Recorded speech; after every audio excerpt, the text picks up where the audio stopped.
రక్షణ ఎప్పుడు వస్తుంది? నీ పాపాన్ని ఒప్పుకుని, యేసయ్యా నేను పాపిని, ఈ పాపంలో నుండి నన్ను నేను రక్షించుకోలేని స్థితిలో ఉన్నాను, నీవు నన్ను రక్షించు అన్నప్పుడు వస్తుంది రక్షణ.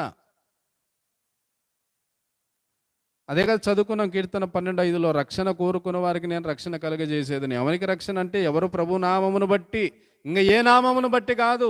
అపొస్తలుల కార్యములు 4:12 చెప్తుంది, ఈ నామమును బట్టియే మనము రక్షణ పొందవలను గాని ఆకాశము కింద మనుషులలో ఇయ్యబడిన మరి ఏ నామమున మనకు రక్షణ దొరకదంట.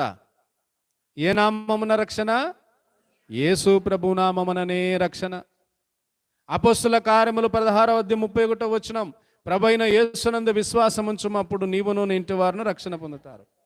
యేసు ప్రభువునందు విశ్వాసము రక్షణకు కారణం. కాబట్టి ప్రియులారా, యథార్థ హృదయులుగా మనం ఉంటే ఈ పాటికి ఎప్పుడో రక్షణ పొందేవారు.